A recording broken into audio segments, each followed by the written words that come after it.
Loki's introduction of Kang is better than Ant-Man and the Wasp: Quantumania's Kang।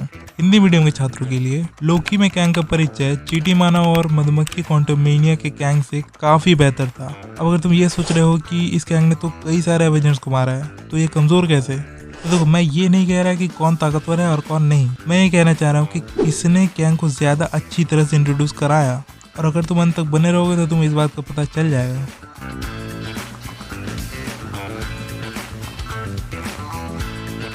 तो सबसे पहले Quantumania वाले Kang से स्टार्ट करते हैं। तो जब मूवी में सबसे पहले हमें कैंग दिखा था तब वो बहुत ही बुरी हालत में था, इतनी बुरी कि उसे जैनेट की हेल्प लेनी पड़ी।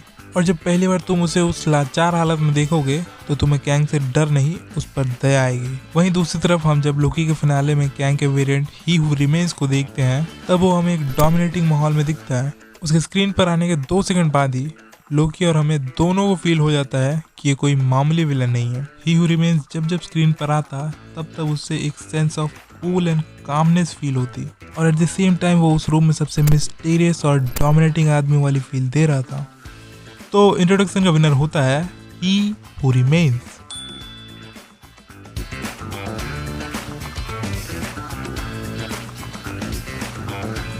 क्वांटममेनिया में हमें कैंग की बैक स्टोरी दिखाई जाती है कि वो वहाँ पहुंचा कैसे। तब हमें पता चलता है कि उसे उसी के वेरिएंट्स ने उसे वहाँ फेंका है क्योंकि वो बाकी सारे कैंग्स के काम के बीच आ रहा था। एक सीन में जैनेट कैंग का पास्ट देखने की कोशिश करती है और तभी उस वक्त हमें पता चलता है कि कैंग कितना खतरनाक है।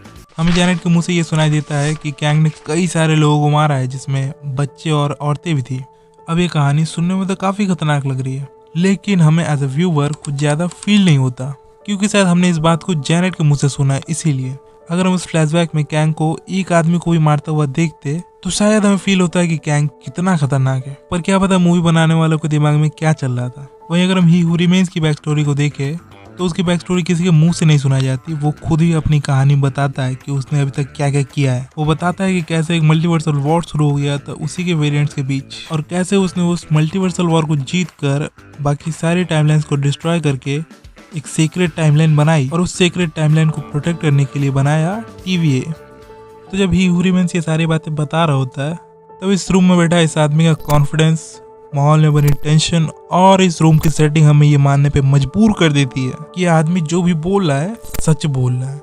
अब हमें ये नहीं कह रहा हूँ कि क्वांटममेनिया वाला कैंग झूठ बोल रहा था, नहीं, बस मैं यहाँ ये कहना चाह रहा हूँ कि Ant Man and the wasp quantumania movie में ये फील नहीं हो पाता कि कैंग कितना खतरनाक है। चलिए आगे बढ़ते हैं।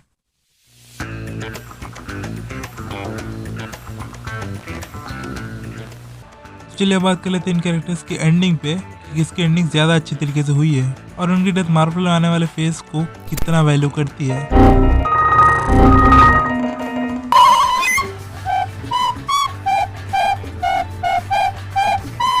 अगली वीडियो देख प्रो, जल्दी देख।